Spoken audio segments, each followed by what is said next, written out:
13 a.m. And with 8 members present, that constitutes a quorum to conduct today's budget hearing. To introduce the members of the committee present with us today, I'll start off with my far left. We have Representative Richard Lizama, the chair for PUTC. Representative Selena Bavalta, chair for JGO.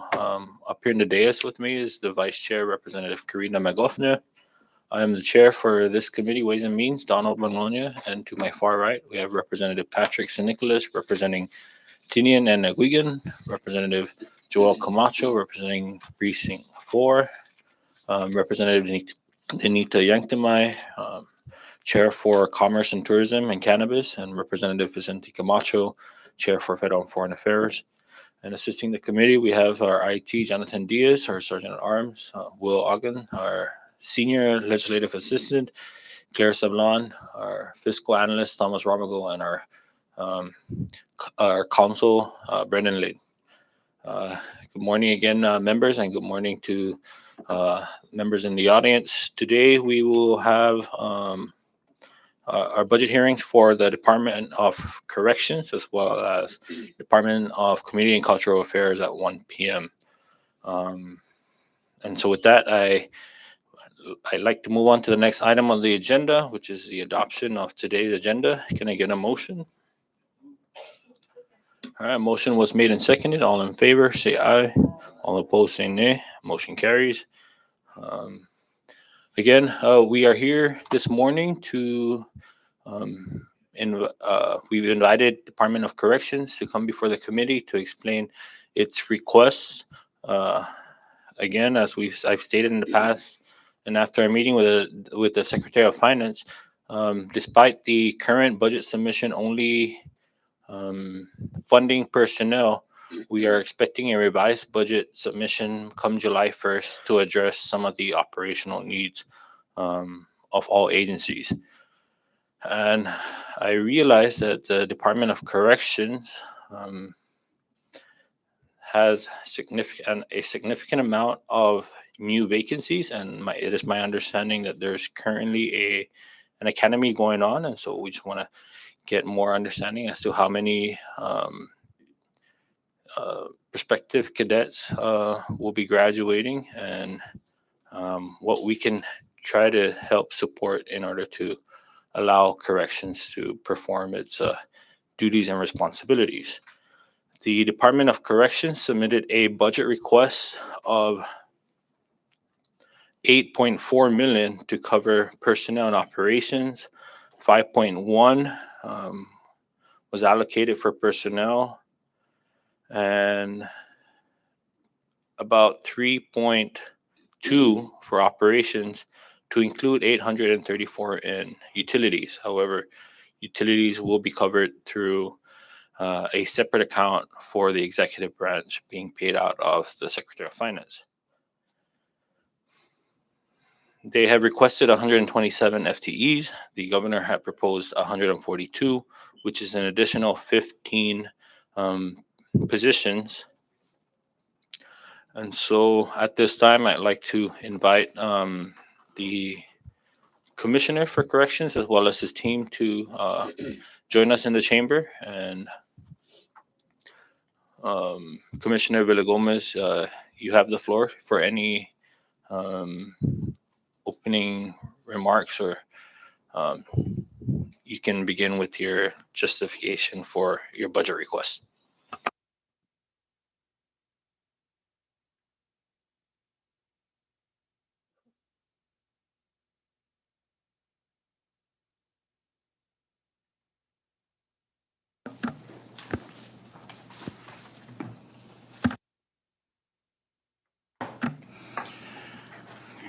Good morning, Honorable Chair Donald Magnolia, Honorable Vice Chair Karina Magofnia, and Honorable members of the Committee on Ways and Means and other representatives present. Thank you for inviting us to discuss the fiscal year 2023 budget proposal. Before I begin, please let me introduce myself and my staff. My name is Wally Villagomez. I am the Commissioner of Department of Corrections. To my far left is Director Georgia Cabrera, and to my left is Ms. Rita Iglesias, who provides the administrative assistance and guidance. I understand the governor's proposal is short of our department's request. However, we are in full support of the governor's submission. I have been assured the assistance will be available as needed. Other than that, I am happy to let you know that the Department of Corrections has started a ninth Psycho Corrections Academy with 39 cadets. This is possible with the collaboration of NMC, WIA, Office of the Governor, and DOC. The academy started on May 31st and will end roughly around first part of October. Once again, thank you and good morning.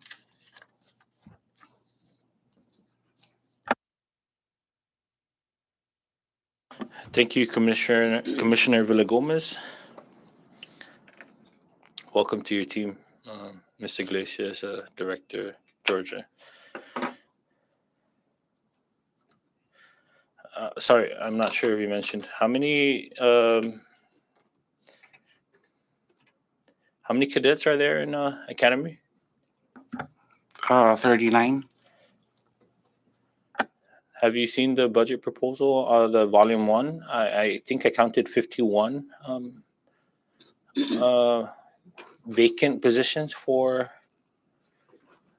corrections officer one.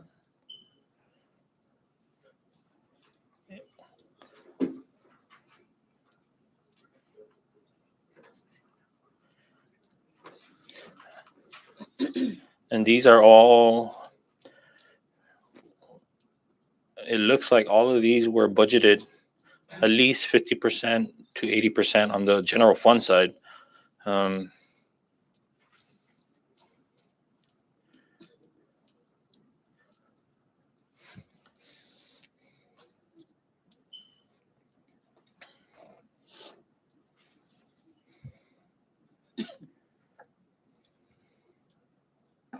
So we only we came out with actually 40, but one had to step down due to a like drug test, so it only came out to 39.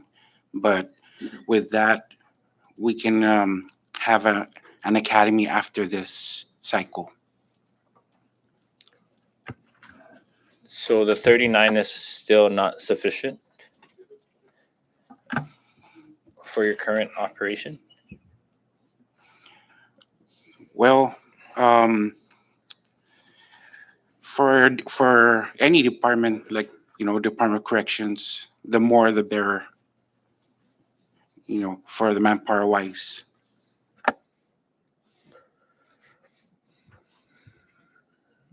How many of these positions are to fill positions that were vacated? In other words, maybe in the current fiscal year to last fiscal year, how many corrections officers have resigned or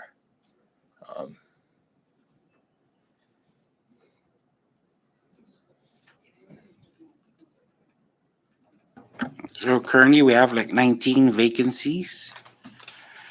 these were all vacated in the past fiscal year? Yes.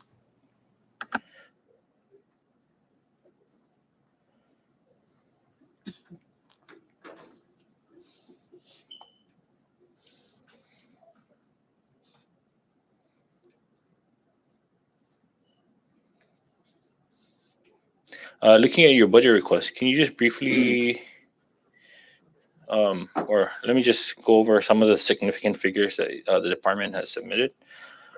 Food items at 700,000. What is your current expenses for food for the current fiscal year?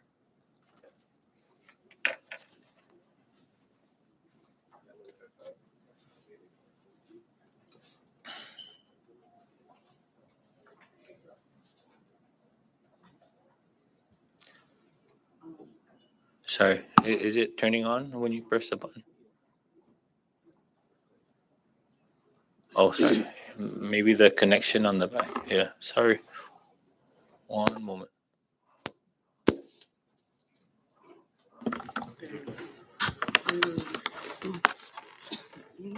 want to mention that we just entered into a new contract. Okay, so we just entered into a new contract with Kellyanne Incorporated, and right now we're averaging 50,000 per month on food. So, yeah, we're looking at 600,000 for the whole year Okay. in FY 2023. Um, okay, thank you for that. And what about the professional services at 1,060,000?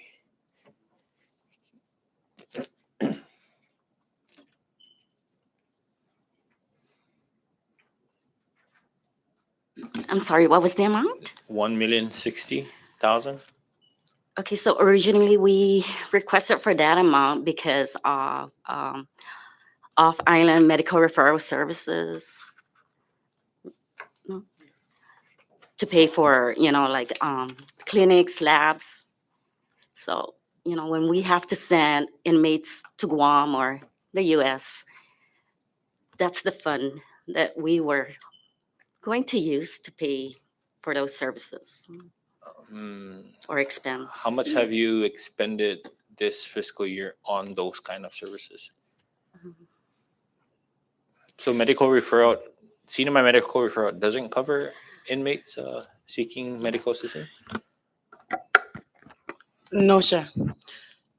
We were informed that since the medical referral is back with CHCC, the Department of Corrections, any expenses for any inmates referred off island will be shouldered by the department. Okay. So when we send an inmate out on medical referral, we pay for the cost of the officer's airline ticket, lodging. The inmate also we pay for at the Department of Corrections Guam to house any inmate send out medical referral. In the past, referral was under the I guess the administrative branch. We send out inmates. It was covered. Indigent, non-U.S. citizen is not covered by referral, so it comes out from the Department of Corrections account. If it's insufficient, the administrative branch helps the agency to ensure that payment is made to vendors owed money or services provided to the inmates. And do you guys have to pay DOC Guam or any other correctional facilities wherever the patients are sent to? What's your question again? Do you have to pay for the use of the space of these correctional facilities, such as Guam or any other? Yes, sir. Before an inmate leaves, we coordinate with Department of Corrections Guam, requesting to house our prisoner. And if the prisoner's not seeing any doctors, we'll stay at the Department of Corrections. And we pay them upon completion of whatever services provided to the inmate. Upon return, then Department of Corrections Guam send us the billing for the stay of the prisoner in their facility. Okay. For the current fiscal year, how much has DOC spent on these kind of services?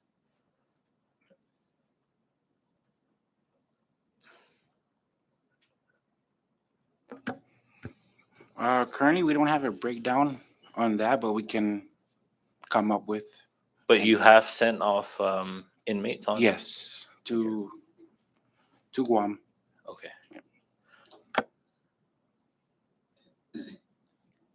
So the 1,060,000 is purely medical, off-island medical. It includes on-island services, You don't have like any other. Mariana's Eye Institute, Okay. Heart Eye Clinic. Other the than health, are any other uses of professional services? Do you have contracts with any other? When necessary. Translation. Translation services when necessary.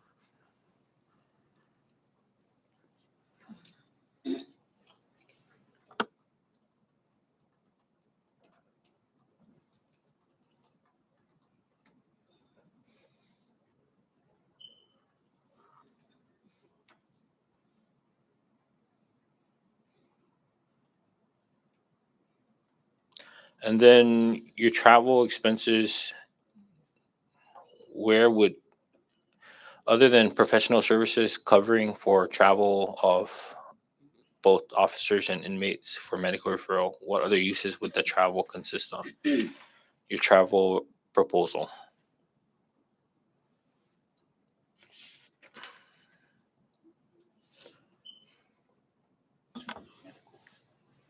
Yes, so far we were hoping to find training off islands for our officers, but it seems like a lot of this travel is used towards medical referral. Okay. Has the officers been receiving these trainings in the current fiscal year? Um, no, No trainings have been conducted. no. No off-island training, just like in-service training. Are within there the- any certification? Are there any certifications that these officers must go through um, currently, and so would they be needing recertification or stuff like that? We do a annual firearm certification, and like the commissioner stated about in-service training, were refresher courses of the our policies and procedure is conducted for to the officers. And so far, none has been conducted. Um, No, technically, can I go ahead?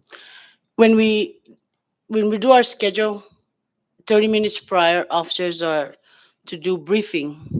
And part of that briefing that we've done is the commanders speak to the officers and just review this and that policies every now, different policies at a time.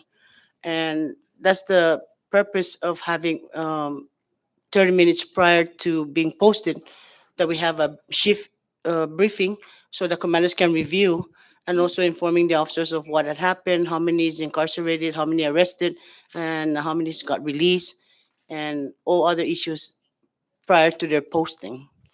Um, in the process right now, the commissioner already has, and we're gonna, since the academy is ongoing, there's still gonna be a refresher course for officers with the policies and procedure as well.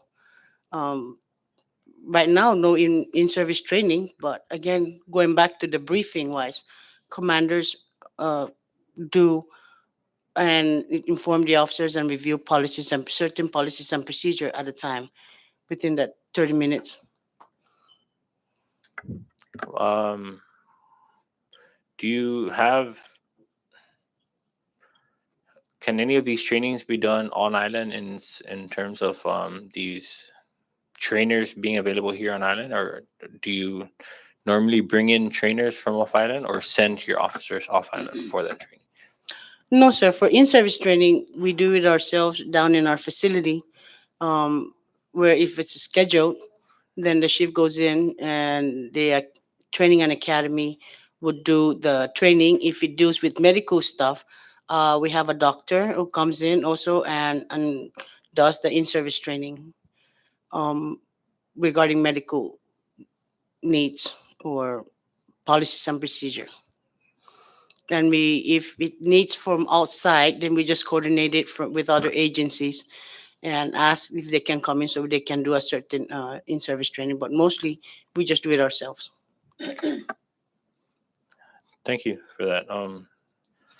The Before I open up the floor to the members, just one last question for now.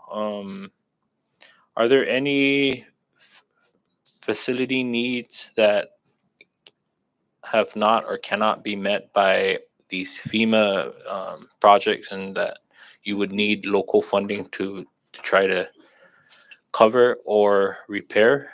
And if so, how much are we looking at, and what are these repairs for? CIP has been helping us out. We're actually closing out on the fire alarm sprinkler system for DOC under CIP. Okay, but do you have any other operational needs that have that haven't been met by CIP or any other federal funding sources?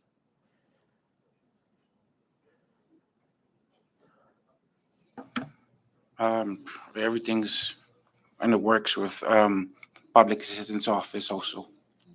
Okay. So your facility is where it needs to be currently in terms of regulations or functionality and all of that stuff. All right.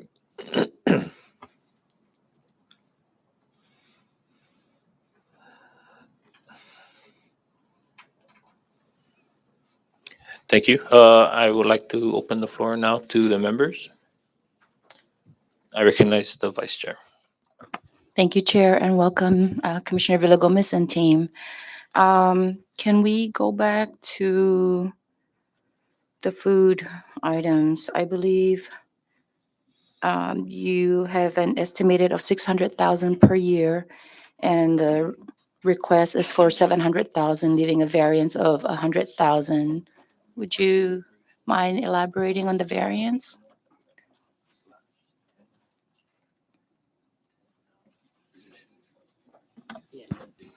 Okay, so originally we had MJ Catering serving food at DOC.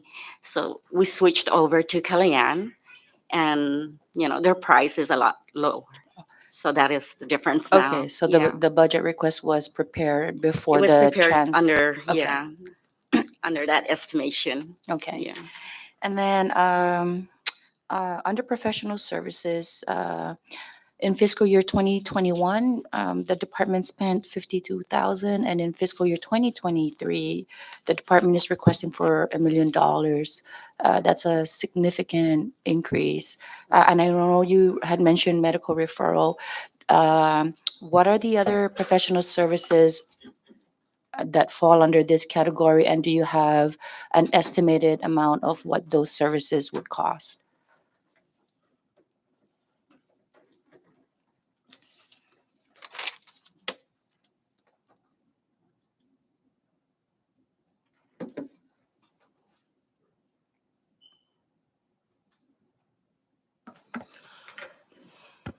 We don't have a breakdown exactly with regards to the professional services, but if you notice, ma'am, it says there also at the end, the inmate health care. So the part of that $1 million, we can start giving something to CHCC as well for providing health services to our inmates. CHCC has been assisting DOC with medical services, and we want to give them something, Sure. even if it's DDD. Uh-uh. But that's why it's 1 million. Part of that we want to give to some sort of payment to CHC. Do you have an idea of what that amount would be? I mean, $1 million would, I mean, somehow you guys came up with $1 million, right? And in order to arrive to that number, there has We- to be, The way we look at it, and I see this is we can give them partial, because we have to remember we have inmates who are still, we don't know, we predict that, because we have inmates on standby for referral as well. So having that amount of money, we can give portions to CHCC to offset whatever the Department of Corrections owe. so you don't have a number in mind that you would like to set aside specifically for medical referral or for the healthcare? $1 million is just to cover, it's like a blanket. Yes, just like a blanket for now. Okay, Yes, ma'am. Because we cannot predict which inmate is going to go off island. sure, Sometimes it happens for emergency. right. Any other professional services under professional services? So we have medical referral, healthcare, any other services that you, Oh yeah, the Into- drug testing oh, drug that is required of us. do you have Also- an estimate of how much you guys spend on drug testing on an annual basis?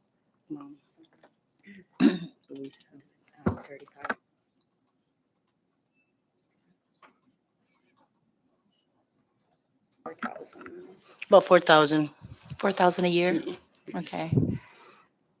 Anything else under services, professional services?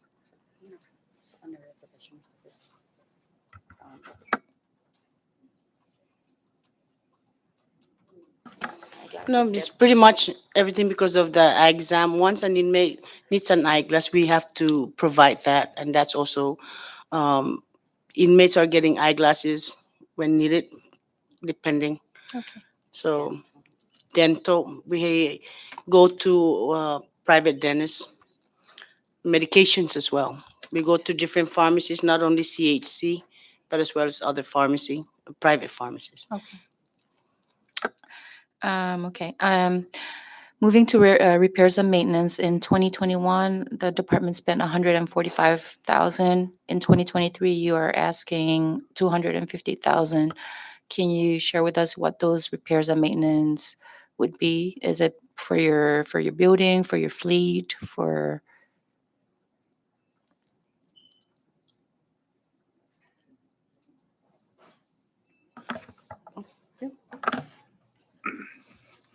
So it's in general for the maintenance of the building and for our fleet vehicles. How many do you have in your fleet right now? 21, 21? roughly 21. Okay. And do you have an estimate of how much it costs your department on an annual basis to maintain your fleet?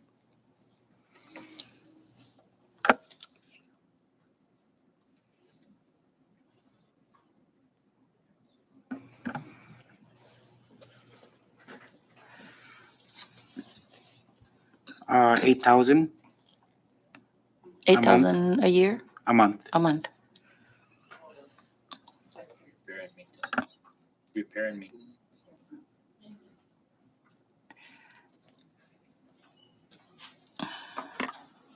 Okay.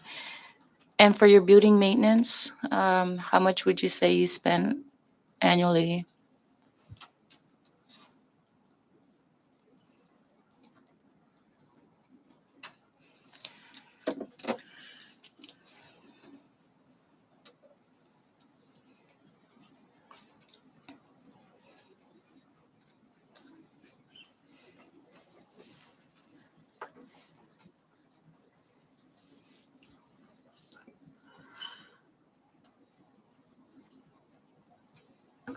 Well, the 8,000 is actually together with the repairs and the building. For your, okay, for your fleet? So your fleet And and the building costs about 8,000 a month? Yeah. So in a year, that comes out to 96,000, and you're requesting for 250K. Are you planning to make some improvements on the building, or like there's a huge gap there? Yes, improvements, pretty much in repairs on some parts that they don't sell on island. We got to do a special order off island on different vendors, not just, Are you referring to vehicles or the building? sorry, for the building. For the building? Yes. Do you have any idea of what those improvements would be at this time for coming? Like, The plumbing in general.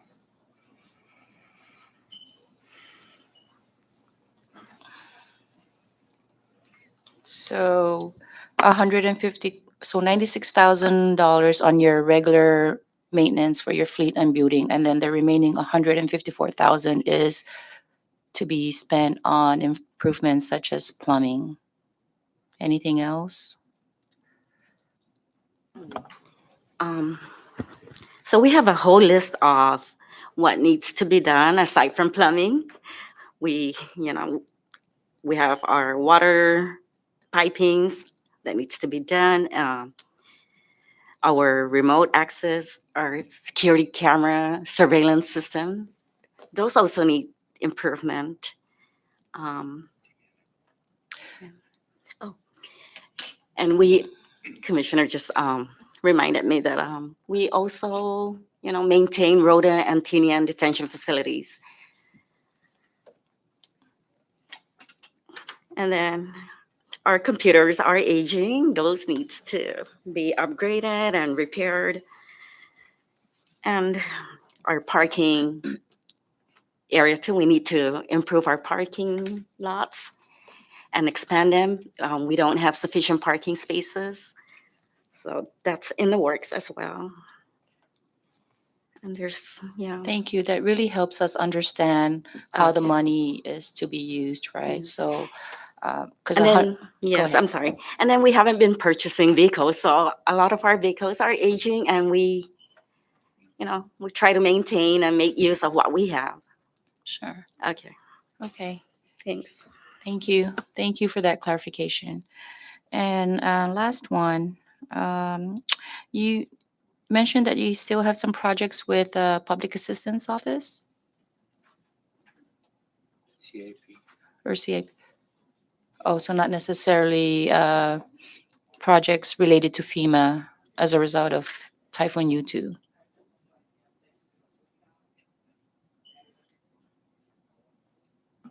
Okay, I do believe we have one project with PA as a result of Typhoon U2, and that is still in discussions. So it's basically to repair the ACs on top of the building. Um, How many ACs? Just I mean, this is, yeah, I don't know, maybe Well, about six, but these are huge yeah, yes, air ma'am. conditions. We're talking Yeah. about 50 tons, 40 Yes. tons, okay. 10 tons, 5 tons. So there's about maybe give or take about 5 or 6, but different tons Got it. for the AC on top of the building. So uh, we're just waiting now for PA, public assistance, Right. as to what's going to happen next. Okay, because that was like 4 years ago. Yes. I know. Okay, I'm asking because we will be meeting with the Public Assistance Office Yes. in a couple weeks. So it would, we if you have any issues or concerns that you would like for us to follow up during our meeting with the guard, we would be more than happy to take those concerns and share it with the guard and possibly get some updates for you guys. So Oh. that's why I'm asking. Okay, so about six ACs that are still pending replacements or repairs, Give or take. give or take. Okay, thank you. Maybe more, but Okay, Yeah. thank you, Chair. I yield. Thank you, Vice Chair. So just to clarify, you mentioned you have 31 vehicles in your fleet. Are those all still operational? 21, 21. Are those still operational? yes. All 21?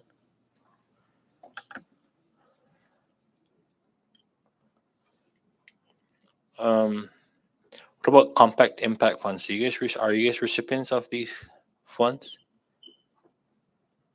Yes, we are. How much do you get on average? We normally get about 450,000 per year.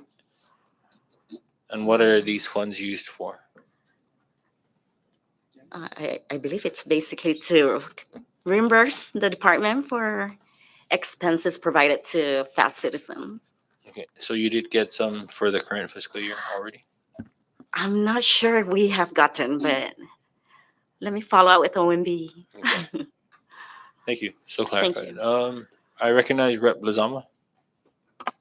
Thank you, Chairman. Welcome. Commissioner, we go back to the food expenses, 50 grand a year, every month, correct? Mhm. How many inmates do you have presently? Do you have in hand right now? About 180. about 180, give or take 170, 180, fluctuate depending on how many people gets arrested. Okay. And because we house pre-trial serving sentence, we house ICE detainees, we house also federal prisoners. So pre-trial, once they're able to post bail or bail mod, they get released, or like and also long-term serving sentence, they get released. So it's a give and take, sir. But right now it's between 170, 180. Inmates, you get refund from the federal for the meals, correct? Which one? The federal inmates, you get refund from reimbursed. We charge the federal Okay. for housing their prisoners in our facility, and we charge them per head per day. Okay. So they pay us, they give us money on the month, depending Okay. on how many federal prisoners we have on hand. So tell me how much per day, per person? on a meal? It's $85. $85? Yes, sir. Okay. Per day, per person. And the reason why I'm asking you all this, because sometimes there are what I call wasted. You have programmed so many hundred, like for example, 180 for today, but you release 5 today, so it'll be 175. That 5 meal will be wasted because they already programmed for to be brought in for Oh, those 5 meals. no, sir. You're No. accounting for every person that If prior to the caterers coming in to serve the meals, okay they call DOC and ask For the how many numbers? how many for breakfast, how Okay. many for lunch, and how many for dinner. Okay. So that's how if we release 5 people before lunch, Mhm. the caterers call, we inform them. If they get released, we inform them we release 5 people. So that's Okay. minus 5 meals, Okay. depending on the release. Okay. Thank you. I hear back. We only pay for actual. Thank you. And just to clarify, you said, how much was that figure that you're charging federal? 85? Is that the cost of local? our inmates per inmate? No, sir. No, sir. That's for the intergovernmental service agreement between the Department of Right. Corrections and the U.S. Marshals. Okay. But do you have a cost per inmate? How much does each inmate cost? I think this rate was, we came up with this rate back in 2011, and we are going to look into increasing. This rate was Increase. since 2011, so we may look into probably the commissioner can probably request for a meeting so we can renegotiate on the pricing for housing the federal prisoners. Well, not just federal, but just in general, how much does it cost to house one inmate for an entire year or per Well, day? if an inmate is not sick, and healthy, it can cost about 32,000 in the past few years, but those things can change because of the cost of living going up. And the pandemic hit, everything goes up, the prices. At the moment, for currently, we don't have that. But I do know in the past, it's a cost about 31 to 32,000 for a healthy inmate. If an inmate is sick, then that cost is going to go up higher, depending on what medications and what illness they're facing, and or the hospital costs when they get checked. So one healthy inmate for an entire year, someone who's been in prison for an entire year costs 32,000 Yes, for sir. one. Thank you. Any other members? I recognize Rep. Yanktamai. Thank you, Chair. Welcome. Um, do you have a revolving account? Yes, Okay. yes, I do. Yes, ma'am. You have, I'm asking because I heard that the inmates do handicrafts of some sort or furniture, something, and they sell them. And I'm wondering where the money goes to. No, they're not. They're not being sold. Mm. They're not selling any crafts or anything at this time. Or But do they make those? They're really beautiful. I've seen them, but do they still make them?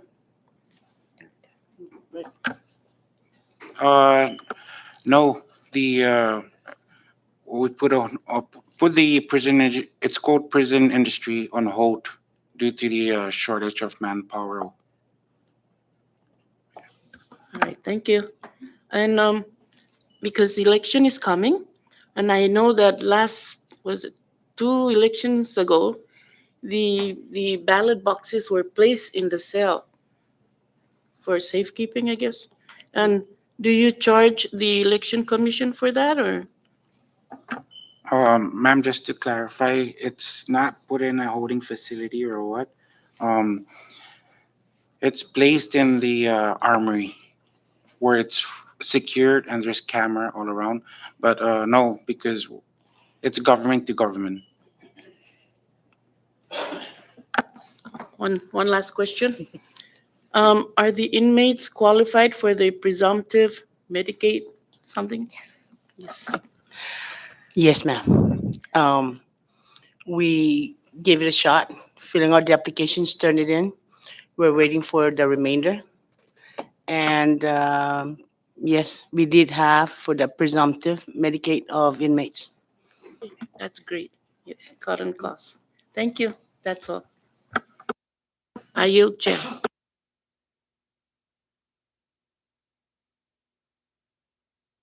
Thank you. I recognize Rep. Camacho. Thank you, Chair, and welcome. Good morning.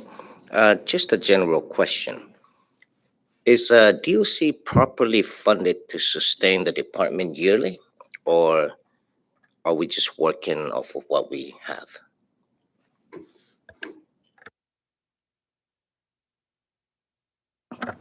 Can Let me add to that. What would be the most critical expenditure within the Department of Corrections?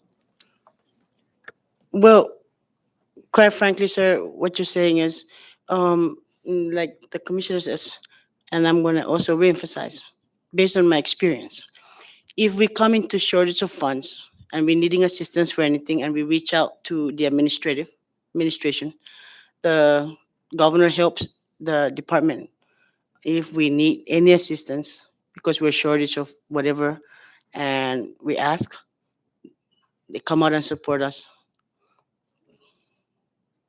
Okay, that's kind of important because if you get what you ask for and then you have a shortfall, then it'd be very tough. But that's good to know. Thank you. Thank you, Rep. Camacho. And just to add on to that, while I know you mentioned that the administration will try to support, we got to also keep in mind that this means taking away funds from other projects or activities that other agencies would also need the funds to. And so we want to try to balance a budget that would sufficiently provide to corrections so that we don't shortchange any other agencies or projects. One thing that I want to add on to Rep. Camacho's questions in regards to um, expenditures is the overtime compensation. In 2020, you spent 788,000 in overtime. 2021, you spent 611,000 in overtime. Do you have the figure of where you're at now currently in regards to overtime?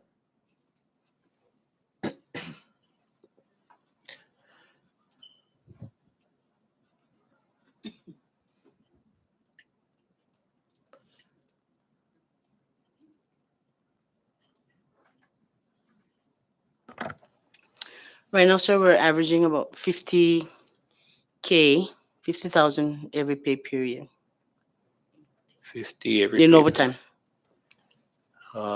T, can we multiply that by 26?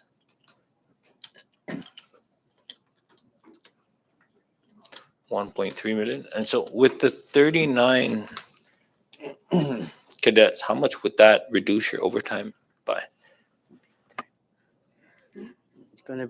It'll reduce big time, sir. Um,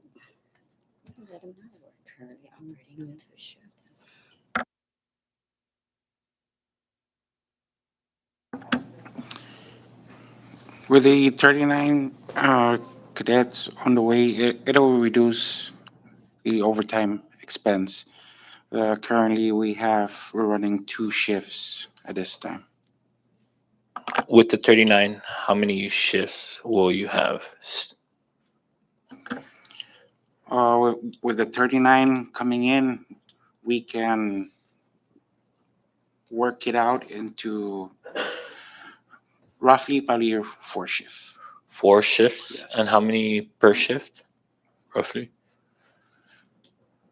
Probably, if not mistaken, and director can correct me if I'm wrong, roughly about 20 to 25 per shift.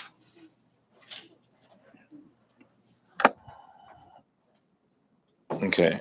Now with the 39, or let me rephrase that.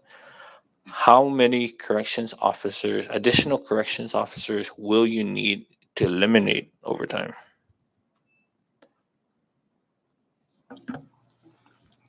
Well, it's kind of hard to eliminate overtime for DOC or any law enforcement because any given time, situation can just come up. I mean, right now we can probably have 130 inmates. Within an hour or two, numbers can go up to 200 depending on the arrest they is being made. So it's hard to Right. zero out. I understand, but in order to eliminate overtime because of shortage, just for basic operations, I understand having to call in officers when the need arises, but um, 39. If you can't tell me how much it would reduce your overtime costs by, um, why haven't, if there were 51 positions awarded, why 39? Are you having difficulty in recruiting, or is it the funding? Why hasn't that 51 positions been filled or being tried to be filled?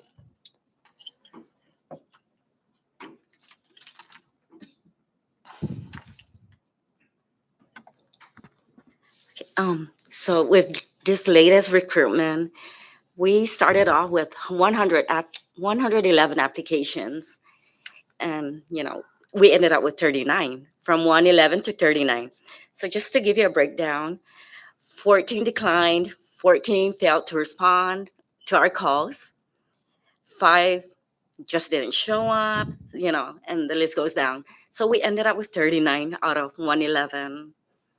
But is And that 39 qualified and interested, or that's the positions that you thought you were capped at? If that I'm makes sorry, sense. can you repeat that question? The 39, are those They're all qualified, yes. right? But do you have what did were you under the impression that the 39 was the limit of how many Okay, so officers you originally can we get? announced for 26. At the time, we only had that. What the governor was supporting was authorized us to go ahead and hire 20. And at the time, we only had 6 vacancies. But as time goes by, we're now down to, or we're up to 19 vacancies. And then, so I'm sorry, I was Yeah. off No, track. so okay, so I guess that number went up to 39, but if you were given or based on the revised or the budget submission at 51, would you have 12 additional qualified and interested applicants that were turned down Um, during the process of getting the 39? so we only turned down 12 out of the 111 because of some reasons, but uh, if anything, we could always hire former corrections officers to fill those vacant Okay. seats, Would you happen to know how you've lost 19? I mean, what are some of the main reasons that they were able to share? Some have moved on, some were terminated. When you apply in law enforcement, and you have a criminal conviction, especially a felony conviction or domestic violence conviction, well, you can't. So some of these were let go because of the I'm just giving an Yeah, example, 'cause things like that do happen. If a person is not, if they don't decline or they're not hired, it's because based on those reasons. no, not the hiring part, but the ones that resigned or were let go, the 19. We're trying to 19. figure out if that's more, if it's because they're burnt out um, and how can we support so that we don't have this high turnover.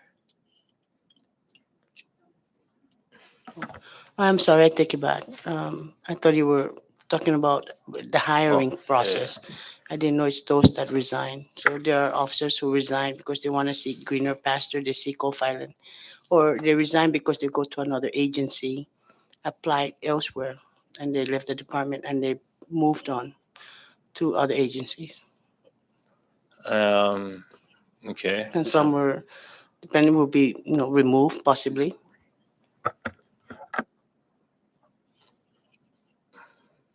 Okay. Um,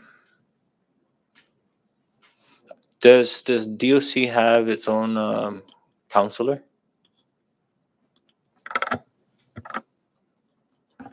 Yes, we have two. Too, and do they regularly meet with its correction officers, or is it based on incidents or anything like that? Mostly based on the incidents, or it all depends on the officers if they feel, comfortable to meet with the counselor or what. Oh, but these are also for the inmates, the counselor. Yes. Thank you. Any other members? I recognize the. Sorry, for the first round, I recognize Rep. Bavalta. Thank you, Mr. Chair, and good morning to everyone. Um, You keep saying 19 vacancies, but I counted 12 on the budget's governor's submission. Does that mean that additional 7 have resigned since the submission?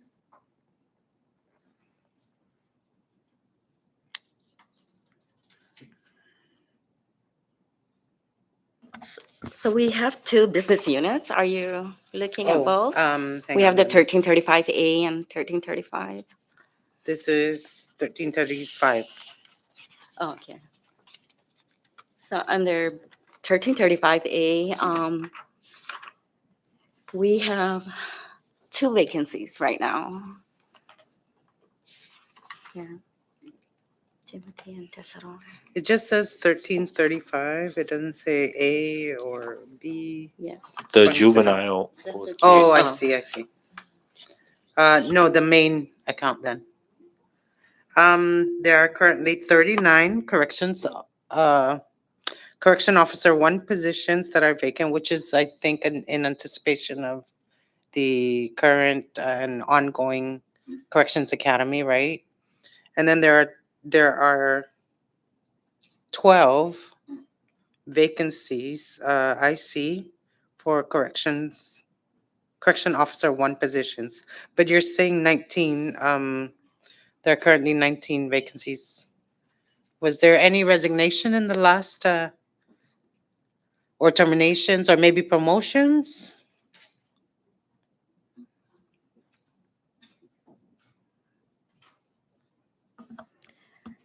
No promotions, but maybe resignations and terminations. Okay, I'm sorry. that could possibly explain it. But like I mentioned, I'm counting 12 vacant positions. However, you budgeted for 39 in anticipation of the current corrections academies. So what do you plan to do with the vacant positions? I mean, couldn't that have been folded into to accommodate those currently in the academy? Could be. That would give you an excess of 39 plus the 51. 39 in the academy plus the vacancies. That would give you the 51 that the chairman is mentioning, that number. So it doesn't make sense to me, budget-wise, that you have 12 vacancies, and those 12 vacancies, and they are for correction 1 of positions, that could have been folded into the 39, giving you guys 39 minus 12 is Yeah. 27 new positions instead of 39. That's what I'm trying to get at. So I hope you guys reconcile that.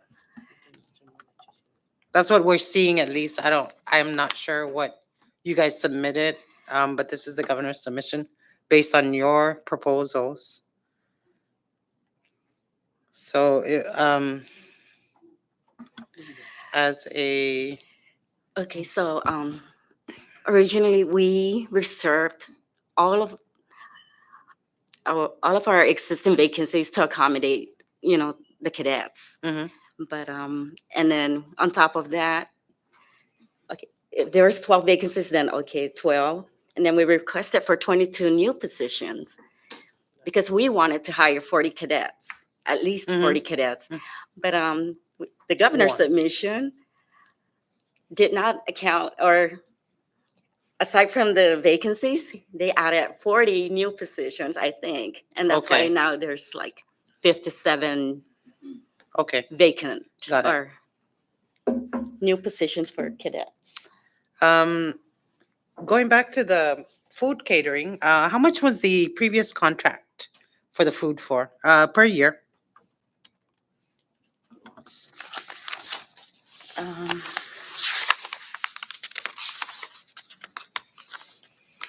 so the previous contractor, I think we were averaging around 55,000 per month. This new contract, it's lower, about 50,000 Okay, per month, right? 50,000. per month. Yes.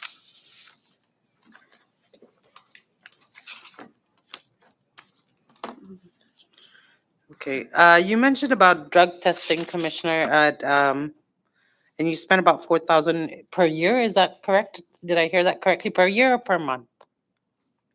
On drug testing of your officers or employees? Per year. Per year, 4,000. And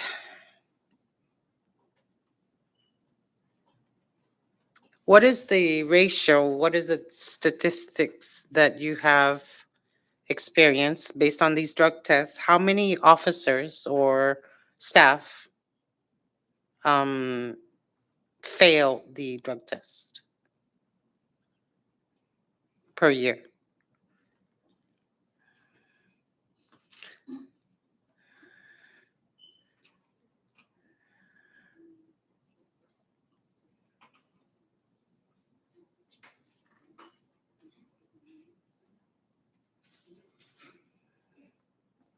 So last year when we had the drug test, roughly around five.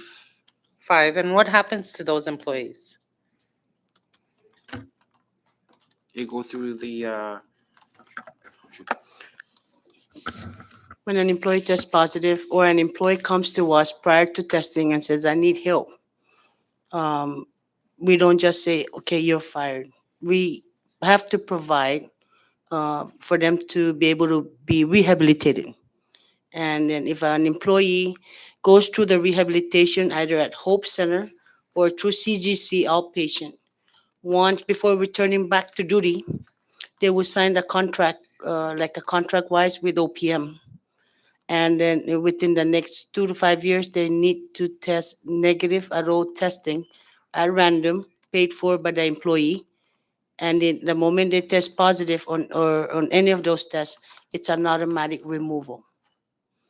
So uh, when an employee tests positive, we go through rehab, go through the process. But if an employee also at the same time, prior to testing, comes up to us and say, I need help, we go out of our way, do everything we can to help that individual. How many employees have actually come up to you before testing and said, I need help? Have you ever experienced any of those? Yes, ma'am. Two. 2 last year? No, Or last year. when was the last time? Last year and this year. Okay, last year and this year. I'm glad you do rehab because um, studies have shown that harsh treatments do not necessarily work, and rehab is probably the best way to treat those or address them. So I'm happy to hear that. So there have been 2. You said there were 5 last year. Have you retested any of those 5 this year? What happens after, assuming they test or they fail a drug test? You send them off After- to rehab. Yes. Do you get And then before they return back to duty after after completion of rehab, Mm. before they return back to duty, because it's a sensitive position being law enforcement. They signed a contract, like a contract thing So with that has OPM. happened. Yes, ma'am. How many have been terminated because they failed more than once? No, right now, it's only one.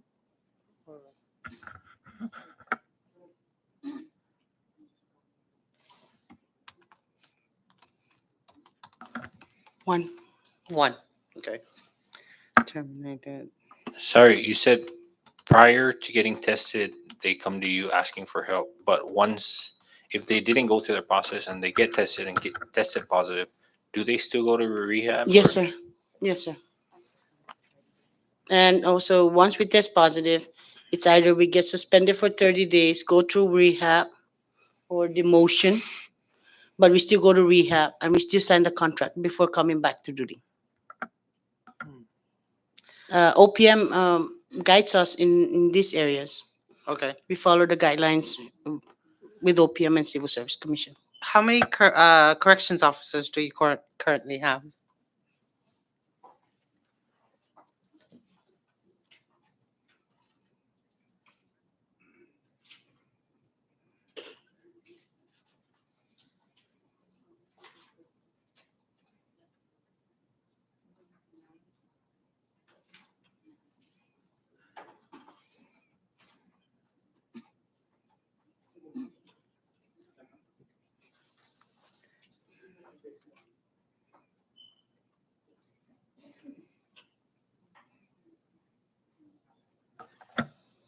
Okay, total number of CO1s right now is 36. CO2, 15. All in all, ma'am, for sworn personnel, we have 95. And out of that, there are 9 civilians. So we have 86 sworn personnel, including the commissioner and myself and the captains. Okay, 86 total. Mm. And those 86, well, excluding the commissioner, I don't think he pulls a shift, right? Um, how many corrections officers do you have per shift currently? And how many shifts per day do you have? Right now, we're running by 2 shifts, and we have also the juvenile detention. The Okay. the juveniles is in our facility, and so 22, 25 personnel per shift, and out of that, 3 are assigned to the juvenile area. Okay, and these 25 personnel per shift, are they sworn? Yes, yes, ma'am. Okay.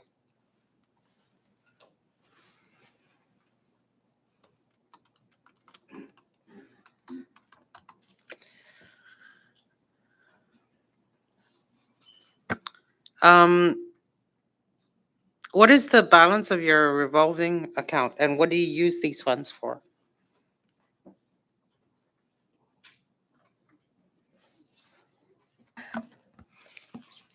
Um, I do not, or we do not have the running balance on our 3022 account, but the funds are used strictly for operational expenses. Okay. When was the last Corrections Academy held? 2018, January 2018. And how many cadets eventually graduated from that academy that became corrections officers? Was it 30? 23? Approximate numbers, okay. Gosh, what is it? If I'm not mistaken, maybe around 30s.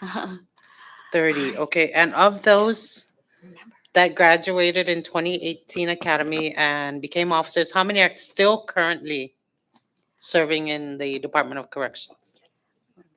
I'm trying to get at your turnover rate. I'm sorry. We don't have that figure right now. I'm sorry. Okay. I think that'll be important data to know for you guys, for any department actually, to know your turnover rate and what causes those turnover rates, especially for law enforcement personnel. Um, Commissioner Villagomez, what has your department done to curtail overtime? To increase personnel per shift, or what exactly has your department done to curtail overtime? Because it seems to be increasing in, as the chairman alluded to earlier, in 2020, overtime incurred by the Department of Corrections was 788,000. In FY '21, it decreased to 611,000. And you mentioned that you are currently averaging about 50K per month, and that is running towards $1 million,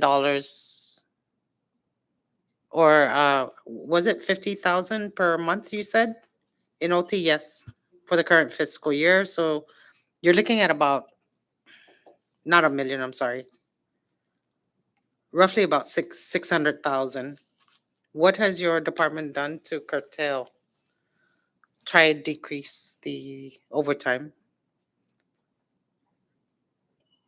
prior to the academy? Because the academy will help decrease that, right? You mentioned. Well, at this moment, it's impossible to crunch down the overtime or what. That's why we've, we've pushed for the academy. Mhm. Okay, fair enough.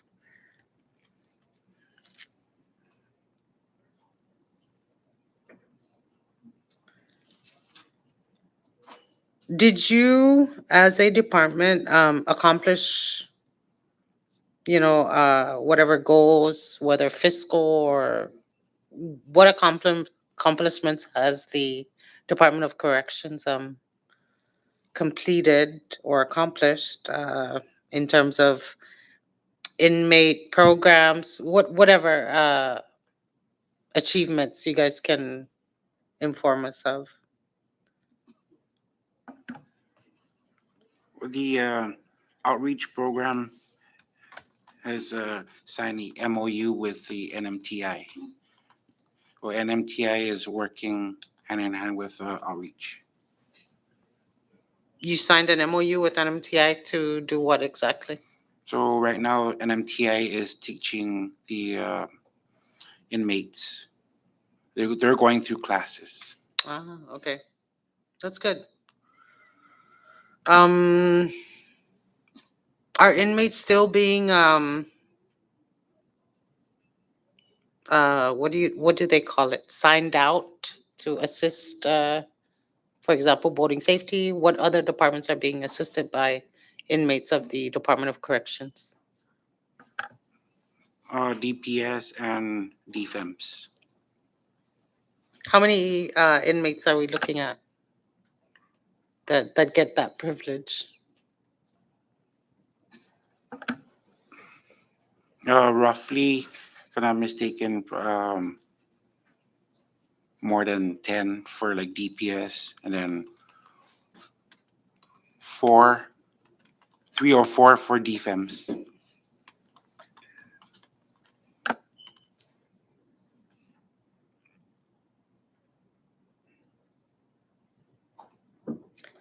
That's all I have for now, Mr. Chairman. Thank you.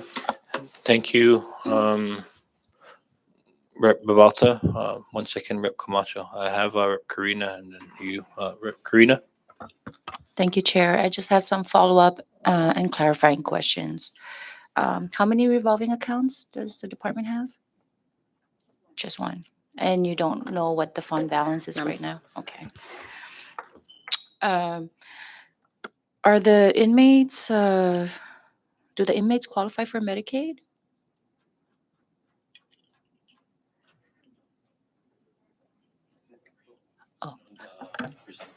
The presumptive. The presumptive. And what percent would you say of the inmate population receives that, the presumptive? I know director might have the numbers, but it's more than 50%. More than 50%. Okay.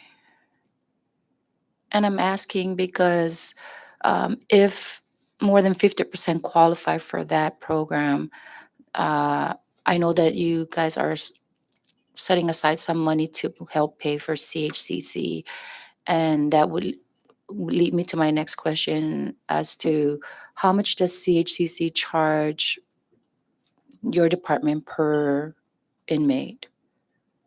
I know it probably varies depending on the type of service, but on the average, like what does that cost look like?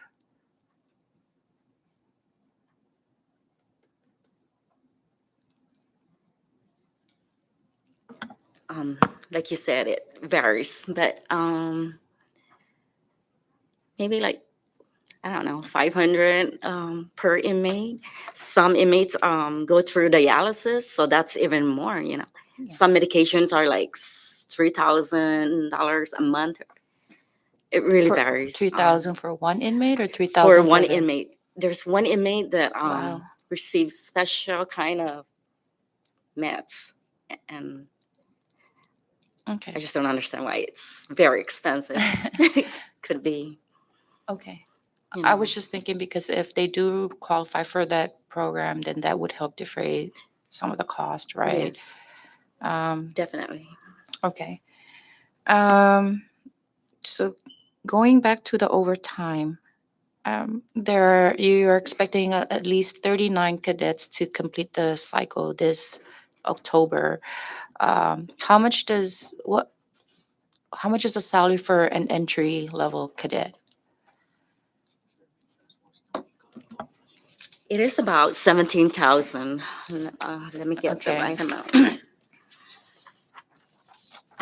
So entry pay for a cadet is 17,457 per year, or $8.40 an hour. Okay, so with that, if all 39 of them complete the cadet at 17,000, that would cost 680, almost $681,000. That would cut your cost down of your overtime by at least 300 plus thousand, right? And the commissioner had mentioned that there's just no way to reduce overtime because of everything that's going on. But for argument's sake, like, what if there's just no funds to pay for those overtime? By law, labor law, you are required to pay overtime or any hours worked within the pay period. So how does the department plan to address that kind of issue should funding be an issue? I mean, there has to be plan B, right? So you can't just say, well, we just can't cut it. I mean, if there's no money, you can't incur all these overtime and not pay your employees because that would be against the law. That's a, that's a tough question. But there has to be a plan Uh-huh. B. So I guess what we're trying to do is understand we have limited resources is what I'm saying. Mhm. And there's so many other departments and government agencies that are coming before us asking for money. So our challenge is to find the balance to ensure that we provide the support that you're requesting for. But in order to do that, we need to fully understand what the plan is and, just how do you sustain your operations. Overtime. And and to hear that statement that there's just no way. Well, if there's no money, there better be a way.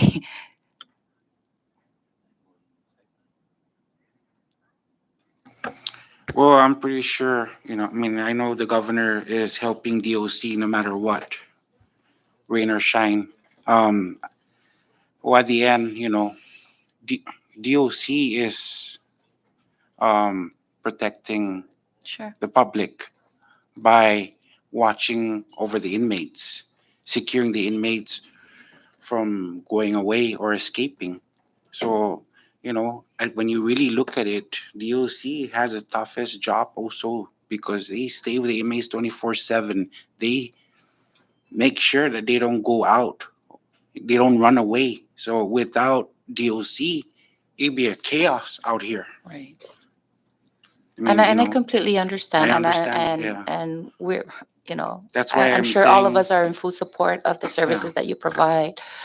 It's just, I guess the challenge is trying to make sure that we yes, I provide understand. funding for all the other agencies. And it's important that we know, um, you know, a good estimate as to what your operation needs are so that we can make sure that we take that into consideration.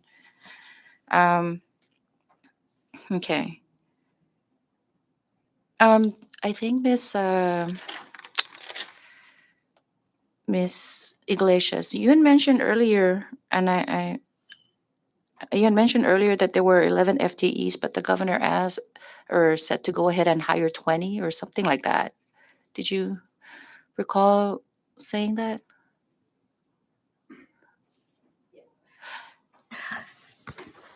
Okay, so, we've been wanting to have an academy and to increase the manpower at DOC. And so, yeah, we reached out to the governor and asked him if we can start an academy. So originally we were set to hire 26, but then we realized that that was insufficient. We needed more cadets. Okay. So, And so the 11 was within the approved FTEs, yes, right? yes. And so hiring was the 20, an additional 20 on top of the 11, or instead of 11, go ahead and hire 20? I'm sorry. Can you repeat that, So, please? there were 11 FTEs that were approved, right? And you said that the governor said, go ahead and hire 20, so that would be an additional 9 FTEs, correct? Um, Or is it 20 on top of the 11? wait, um, 20 on top of the 11, if I'm not mistaken. Okay. And is it within policy to hire additional FTEs even if it's not in the approved budget? Okay, so, yeah, there is, I'm sorry.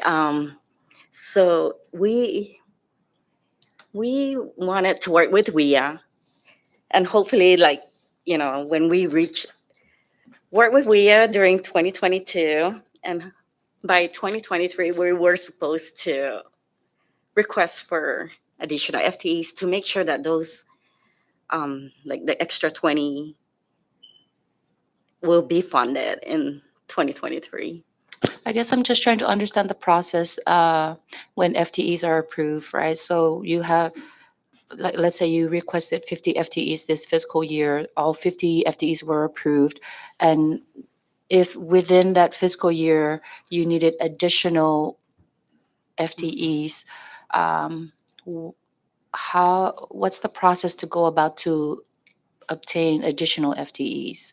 Do you guys, is it just like just go ahead and hire even if you were only approved 50 FTEs, or what is the process? Mhm. And who approves the additional FTEs? Because the FTEs has to be funded, Right. And, normally we have to work with what's approved. right? And um and that's what happened.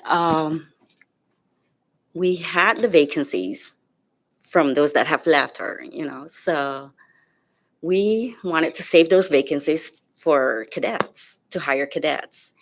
But that number was insufficient at the time.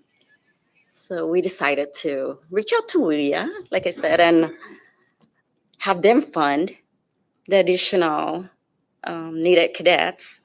And hopefully by the time we get into 2023, we will secure Okay, so approval and just to understand, and then the additional FTEs of 20 was not funded by the department, it was funded through WIA? WIA. Okay, okay, Yes. that clarifies that. And, that has also increased. WIA is actually funding uh, 37 FTEs or cadets, Okay. current you. cadets, yeah. Thank you for that clarification.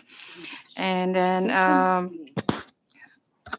wa- just one last question.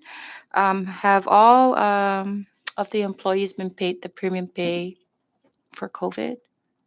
Every single one of them have been paid? Yes. Okay. And are there any pending WGIs that still need to be processed and paid? No. Okay, great. Thank you for those answers. I yield. Thank you, Vice Chair. I recognize Rep. Camacho. Thank you again. Quick question here. By comparison, is there a difference in cost per month between a male and a female inmate? No. I mean, it's in the. I'm sorry, we never look at it that way. Okay. To compare how much we spend for a female inmate and the male inmates. We don't look at it that. We just Okay. treat them That all. was a curious question Yeah. because we all have certain needs, and that's kind of why I threw it in there. And if there were a difference, you would have to account that into your budget request, correct? Yeah. Okay. Thank you. Thank you, Rep. Camacho. I'll close out with a couple of clarifying questions. So I'm trying to figure out the numbers. You mentioned that you have 85 sworn officers. You mentioned you have 2 shifts. You also mentioned you had 25 per shift. And so if you had 25 per shift at a total of 50 for the 2 shifts, where are the other 35 officers placed at?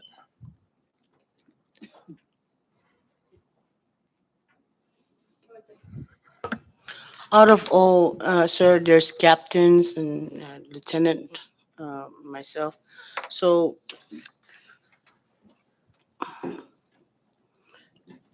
we have, I'm going to go ahead and read what I have here. There's a 50 adult correctional operations and 9 juvenile detention ops. And there's 2 escort, 6 inmate well, since the COVID and the prison industry was closed down, we increased the escort side because if an inmate is also admitted at the hospital, we have to watch over the inmates as well. And there's 3 in training. We have 2 in internal affairs, one one in commissioner's office, 2 in director's office, 4 administrative services, 2 counselors, 3 safety and security, 4 maintenance, 4 medical unit, 2 logistics, 2 classification units, and the 39 cadets. That's a breakdown we have. Okay, so do you? I've been getting reports that some of your officers are being detailed to other agencies. Can you clarify if that's going on, such as customs?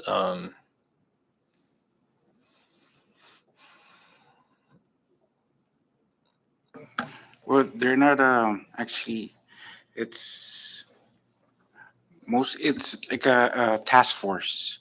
They're a joint task force with the K9, with DPS and DOC and customs. They're not assigned there permanently or what. It's just a task force because since DPS created a K9, this is the first time that DOC is gonna have our is gonna work with DPS and having a dog for DOC. So aside from the K9, you don't detail any of your officers elsewhere? The other one is drug enforcement task force. Okay. Aside from K9, there's another section, drug enforcement task force. And how many officers do you use for the outreach program? 4. And does this program, do these inmates go out into the community every day? Yes. And so you have these 4 assigned specifically for that to go out with them every day. Yes.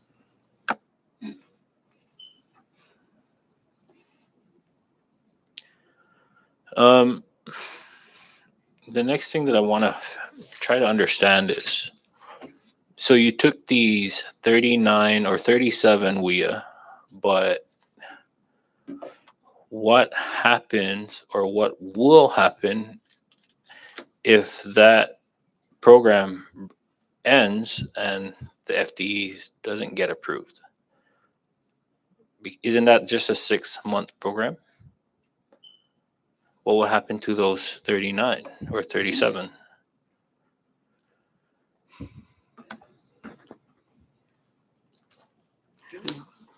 Okay, so currently we have vacancies. Right. So, out of the The 12. So Yeah. what will happen to the remaining? to the remaining, hopefully this budget will be approved and so that we can Right. But fully fund them. you've already placed these cadets in that situation where they're under the impression that they will be hired under corrections absent an approved budget or approved FTE. So I just wanted to see, why would corrections put those cadets in that situation where they're not guaranteed an FTE after they've completed academy?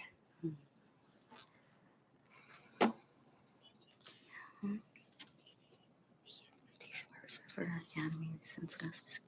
Yeah, but not all.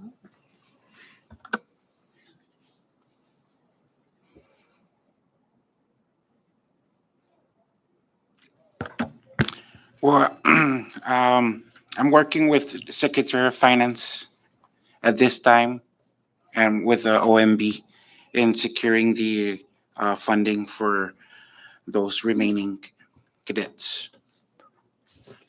But funding may or may not be the issue. The concern is the security of these officers. Yeah, we can put them under ARPA, but what happens when ARPA runs out? What will happen to those officers?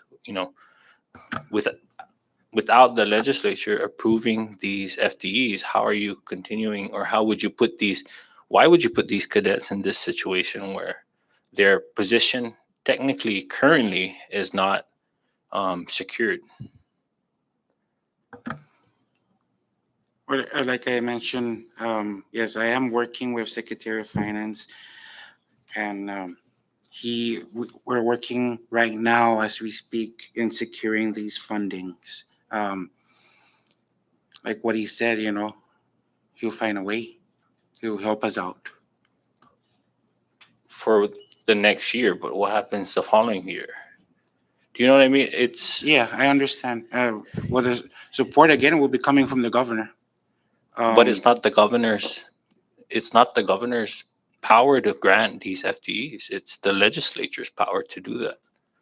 And so I'm just wondering why, any changes to the current budget for this fiscal year has to come to the legislature, has to be approved by the legislature. These FTEs that you're asking for, again, has to be approved by the legislature. And when we're putting cadets in academy today, it's like we're giving them false hope that, they may not be accepted by the legislature. So I'm just wondering why that request hasn't come to the legislature to, approve these FTEs and to ensure that these cadets are secured, will be civil service employees, as But- opposed to contracted employees. When funds runs out, they don't get paid, so on and so forth. But sir, we our budget, there is for FTEs. And as the commissioner stated, graduation will be in October, after October. By then, this budget should be passed. And with the FTEs, if you don't mind to approve it, they can be carried on to that. Yes, it's probably a gamble where we have these 39 cadets.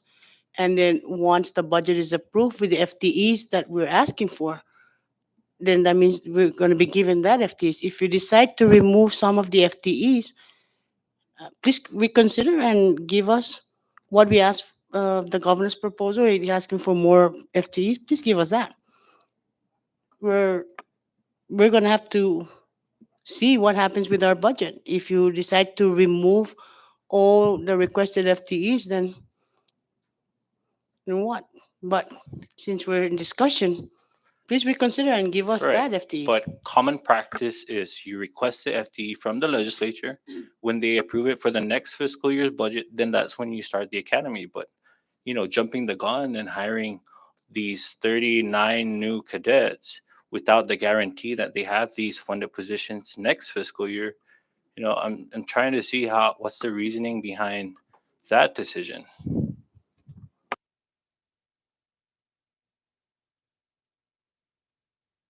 So back to my question, why hasn't the Well, sir, since last fiscal year, we requested, we did mention about shortage of manpower at this hearing last year. Okay, since the legislature didn't approve it, why did you go ahead and proceed it with that positions? It's still in the budget. It's still here. It's still here requesting. Okay, but you've already put those 39 positions, 39 cadets into academy, not knowing whether they'll be secured.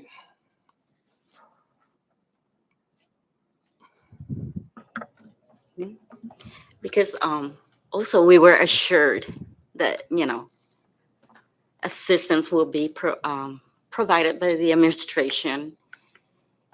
Budget also recommended that we put in all these new FTEs to increase our manpower level. Are they under the impression that their job is temporary currently? I mean, they're not The civil cadets? service positions yet? Yeah. And then we don't really know if all 39 are going to graduate or pass the academies. So we'll see what happens. But please consider approving some of our new FTEs.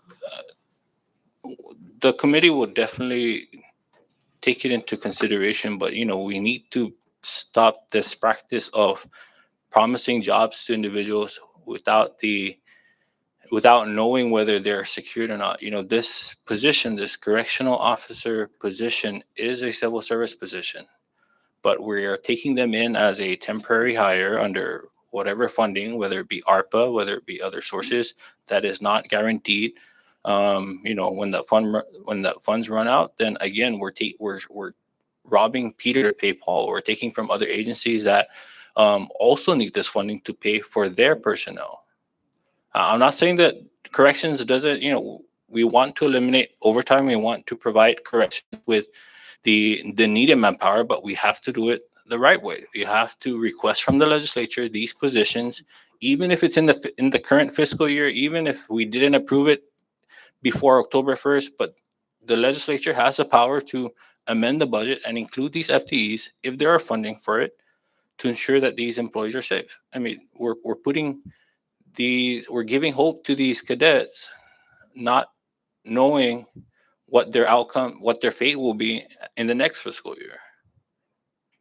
We continue to temporarily hire and then put a fire under the legislature to hire these cadets because they already went through academy. And so, I'm just wondering why hasn't it gone through the proper process to ensure the safety of these cadets?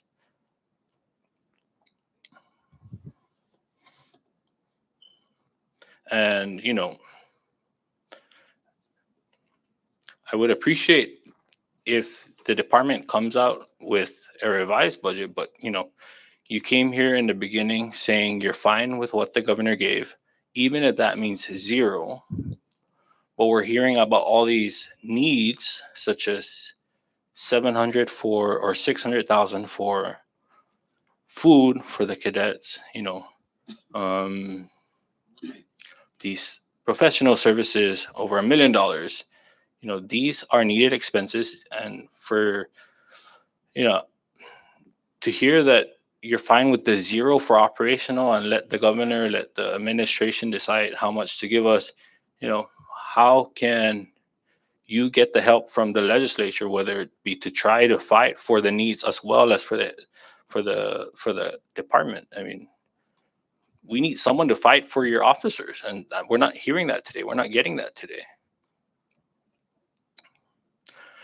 And so come July 1st, if you have any additional needs that you would like to provide the committee, we'll definitely consider it. If there are any concerns that were not brought up today that you wish for the committee to consider, please include that by July 1st. When we receive the revised budget submission, we may include any of your additional requests. But at this time, we thank you for coming before the committee and answering questions that the members had. And you are hereby excused.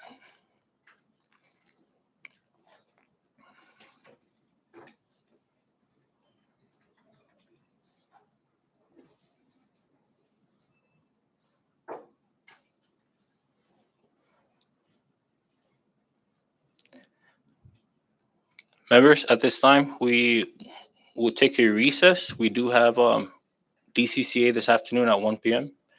And so thank you, Ms. Georgia, Commissioner, and Ms. Iglesias. Short recess.